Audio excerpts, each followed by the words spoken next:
Hi hello నమస్తే. Welcome to SNR TV media. So మొత్తానికి Chilukuru Balaji temple ప్రధాన అర్చకుడు రంగరాజన్ గారి మీద దాడి ఇప్పుడు యావత్ 2 తెలుగు రాష్ట్రాల్లోనూ చాలా సంచలనం అవుతుంది. అసలు ఆ వీడియో క్లిప్స్ అన్నీ కూడా మీరు రీసెంట్‌గా చూసే ఉంటారు. చిలుకూరు బాలాజీ టెంపుల్ అర్చకులు రంగరాజన్ గారి మీద చేసిన దాడికి సంబంధించి రీసెంట్‌గా సీసీటీవీ ఫుటేజ్ కూడా బయటకొచ్చింది. అండ్ వాళ్ళు ఆ రంగరాజన్ గారిని ఏ రకంగా ఇబ్బంది పెట్టారో, ఏ రకంగా చిత్రహింసలకు గురి చేశారో ఆ వీడియోలో గూడా చాలా స్పష్టంగా, క్లారిటీగా చూపెట్టడం జరిగింది పోలీసు వారు. సో, ఇవన్నీ పక్కన పెడితే అసలు ఇష్యూ ఎందుకు మొదలైంది? అసలు వాళ్ళ టార్గెట్ ఏంది?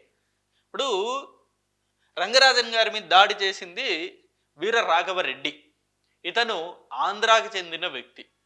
సో, రామరాజ్యం స్థాపించాలని చెప్పేసి రామరాజ్యం 2024 కంతా ఇండియాలో రామరాజ్యం రావాలని చెప్పేసి ఆయన ఒక సంస్థను ఏర్పాటు చేసి దానిలో భాగంగా ఒక గ్రూప్ క్రియేట్ చేసి అందులో ఎవరైతే ఇంట్రెస్టెడ్ ఉంటారో వాళ్ళందరినీ కూడా హైర్ చేసుకొని ఒక సైన్యాన్ని, ప్రైవేట్ సైన్యాన్ని ఏర్పాటు చేసుకున్నారు.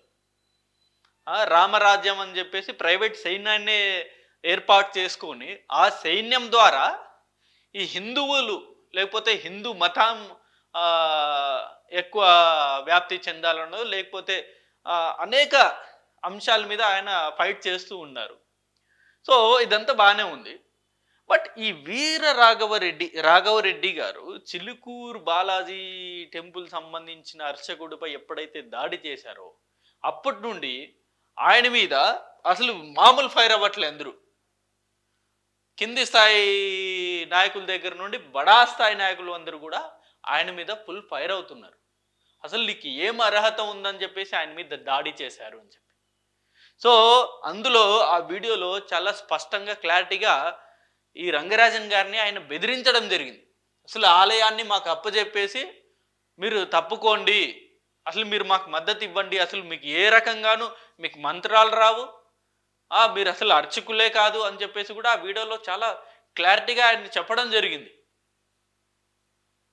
సో ఈ అంశం ఇప్పుడు సీఎం రేవంత్ రెడ్డి గారి దగ్గర వరకు కూడా వెళ్ళింది. ఇప్పుడు ఈ అంశం అనేది ఇప్పుడు ధర్మ రక్షణ లేకపోతే రామరాజ్యం రావాలని ఎవరు రావాలని చెప్పేసి అసలు దాని మీద ఎవరు వ్యతిరేకంగా అయితే మాట్లాడరు. ఖచ్చితంగా రామరాజ్యం రావాలని చెప్పేసి ప్రతి హిందువు కూడా కోరుకుంటాడు. బట్ ఈ రామరాజ్యం పేరు మీద ఇలాంటి ఘటన, ఇలాంటి దాడులు చేయడం అనేది ఎంతవరకు కరెక్ట్ ఒక్కసారి ఆలోచించండి. ఇప్పుడు ఇక్కడ మిమ్మల్ని కూడా మొన్నటి వరకు ఎవరు తప్పపట్టలేదు. ఇప్పుడు ఈవెన్ మీ మీద అనేక ఆరోపణలన్నీ, రాఘవరెడ్డి గారి మీద అనేక ఆరోపణలు ఉన్నా కూడా అది ఇంతవరకు కూడా ఎక్కడే కానీ హైలైట్ అవ్వలేదు. బట్ ఇక్కడ భౌతికంగా దాడి చేయడంతో ఇప్పుడు ఆయన మీద ఎఫ్ఐఆర్ ఫైల్ అయింది, ఆల్రెడీ జైలుకి వెళ్ళారు. ప్రతి హిందువు కూడా ఖచ్చితంగా ఇదే ఉంటుంది, రామరాజ్యం రావాలి, భారతదేశం మొత్తం హిందువులు ఏకం కావాలి, లేకపోతే హిందూ ఐక్యత వర్ధిల్లాలి, హిందువులు మొత్తం హిందూ మతాన్ని పైకి తీసుకెళ్ళాలి అని చెప్పేసి కూడా ప్రతి ఒక్కరికి ఉంటుంది. సో తీసుకెళ్ళాలి, ఆ హిందూ మతాన్ని పైకి తీసుకెళ్లాలనే ఆరాటం ఏదైతే ఉందో అది ప్రజాస్వామ్యబద్ధంగానే ఉండాలి. ఇప్పుడు సాక్షాత్ మన పిఎం నరేంద్ర మోదీ గారు కూడా ఒక హిందువే, హోంమంత్రి అమిత్ షా కూడా ఒక హిందువే, రేవంత్ రెడ్డి గారు ఒక హిందూ, ఇటు చంద్రబాబు నాయుడు గారి హిందూ, ఇలా అనేక మంది ఏ నాయకులు చూసుకున్నా భారతదేశంలో ఉన్న గొప్ప గొప్ప వాళ్ళందరూ కూడా హిందువులే. వీళ్ళన్న హిందువులైనంత మాత్రాన ఈ రామరాజ్యం వచ్చేయాలని చెప్పేసి వాళ్ళేమి ప్రజాస్వామ్యానికి వ్యతిరేకంగా ఎలాంటి చర్యలు తీసుకోవట్లేదే, ఎలాంటి కార్యక్రమాలు చేయట్లేదు కదా. సో ఓ పక్క హిందూ మతాన్ని ప్రపంచవ్యాప్తంగా హైలైట్ చేయాలని చెప్పేసో, లేకపోతే ఈ భారతదేశంలో హిందువులు శాతం పడిపోతుంది, దాన్ని ఇంక్రీజ్ చేసే దిశగా ఆల్రెడీ ఇటు ఆర్ఎస్ఎస్ కావచ్చు, లేకపోతే బీజేపీ వాళ్ళు శతవిధాలుగా ప్రయత్నాలు చేస్తున్నారు. మోదీ గారు కూడా అనేక సందర్భాల్లో ఈ అంశాల గురించి అనేక రకాలుగా ఆయన మాట్లాడారు. ఆ కార్యక్రమంలో వాళ్ళు ఉన్నారు, వాళ్ళు ప్రజాస్వామ్యబద్ధంగా వ్యవహరిస్తున్నారు. అంతేగాని అసలు ఇప్పుడు ప్రస్తుతం ఉన్న ఇండియన్ సిస్టమ్ మొత్తం వ్యతిరేకంగా ఉంది. అసలు ఇండియన్ సిస్టాన్ని మేము వ్యతిరేకము అని చెప్పేసి ఇలాంటి స్టేట్మెంట్లు ఇస్తూ అసలు మొత్తం ఈ ఇండియన్ లా మొత్తం నాకు తెలుసు. లూప్ హోల్స్ అన్నీ నాకు తెలుసు అని చెప్పేసి ఆయన ఆ లూప్ హోల్స్ అన్ని కూడా గుప్పెట్లో పెట్టుకొని ఇతరులకి బెదిరించాలి అనుకోవడం అన్నది కూడా కరెక్ట్ కాదు.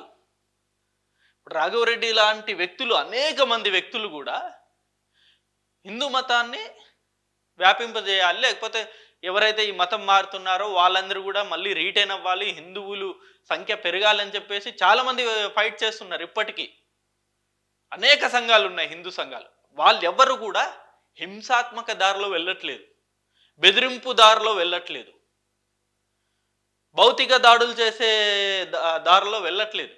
వాళ్ళందరూ కూడా ప్రజాస్వామ్యబద్ధంగానే వాళ్ళ గణాన్ని వినిపిస్తున్నారు.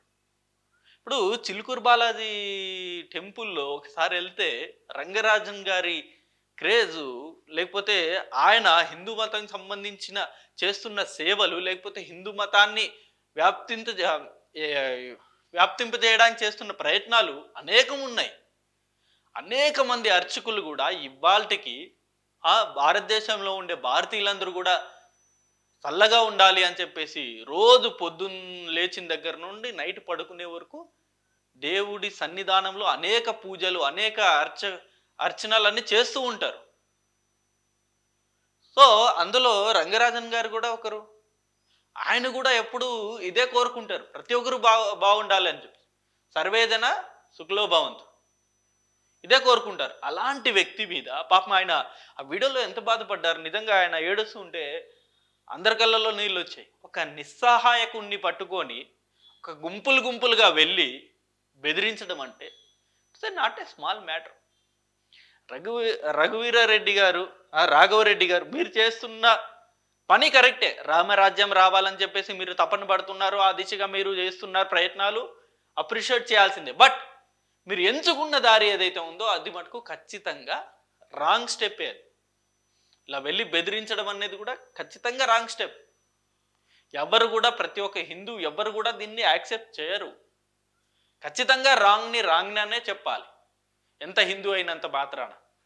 అందుకనే ఇప్పుడు బీజేపీ వాళ్ళందరూ కూడా ఖచ్చితంగా సపోర్ట్ చేస్తారేమో, రామరాజ్యం పేరెత్తారు కదా, ఖచ్చితంగా సపోర్ట్ చేస్తారేమో అని అనుకున్నాం. బట్ ఇటు బండి సంజయ్ గారు కావచ్చు, లేకపోతే కిషన్ రెడ్డి గారు కావచ్చు, అనేక మంది బీజేపీ లీడర్స్ కూడా రాఘవరెడ్డి గారికే వార్నింగ్ ఇచ్చారు. చిన్నజీఆర్ స్వామి కూడా రాఘవరెడ్డి గారికి వార్నింగ్ ఇచ్చారు, ఇలాంటివి మరొకసారి రిపీట్ చేయకండి. అసలు హిందూ ధర్మాన్ని మీరు కాపాడాల్సిన అవసరం లేదు. హిందూ ధర్మాన్ని కాపాడడానికి అనేక మంది హిందూ నాయకులు ఉన్నారు, హిందూ సంఘాలు ఉన్నాయి, అనేక ధర్మ పీఠాలు ఉన్నాయి, అవి చూసుకుంటాయి హిందూ ధర్మానికి సంబంధించి. మీరు ఇతరులు బెదిరించి మీరు వాళ్ళని మీరు హిందూ మతానికి సపోర్ట్ చేయాలి, లేకపోతే మా రామరాజ్యాన్ని సపోర్ట్ చేయాలని చెప్పేసి వాళ్ళని ఎవరు మీరు బెదిరించడానికి అని చెప్పేసి అనేక మంది బీజేపీ లీడర్లే చాలా సీరియస్ అయ్యారు ఈ అంశం మీద. ఇటు పవన్ కళ్యాణ్ గారు కూడా ఈ అంశం మీద చాలా సీరియస్ అయ్యారు. అసలు భౌతికంగా దాడి చేయడం ఏంది, అతన్ని పాపం ఆ వయసులో ఉన్న వ్యక్తిని మీరు ఇబ్బంది పెట్టాల్సిన అవసరం ఏముంది అని చెప్పేసి. మీరు చేస్తున్న దారిలో మీరు 10 మందికో 100 మందికో లేకపోతే 1000 మందికో అవేర్నెస్ క్రియేట్ చేయాలి, అంతేగాని ఇలా బెదిరించడాలు ఏంటి అసలు కరెక్ట్ కాదు కదా అన్నది పవన్ కళ్యాణ్ గారు కూడా చాలా స్పష్టంగా చెప్పారు. సో ఏది ఏమైనప్పటికీనూ ఇలాంటి దాడులు అనేవి కూడా హిందువులు కూడా ఇలాంటి దాడులని ఎంకరేజ్ చేయరు, యాక్సెప్ట్ చేయరు. ఇలాంటి దాడులు అనేవి ఇక నుండైనా ఏ హిందూ సంఘ నాయకులైనా సరే మానుకోవాలి. ఇప్పుడు ఇతర మతాల్లో మనం చూసుకున్నట్టయితే ఇలాంటి ఫిజికల్ దాడి ఎక్కడే కానీ ఉండదు.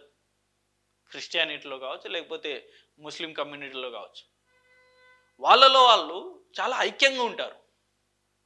ఫిజికల్ దాడి ఎప్పుడు ఉండదు, మాటల దాడి మేబీ ఉండొచ్చు, అంతేగాని మాటల దాడి వరకు ఉంటే పర్లేదు, కానీ ఫిజికల్ దాడి అనేది కూడా చాలా భయంకర పరిస్థితులకు దారి తీస్తుంది.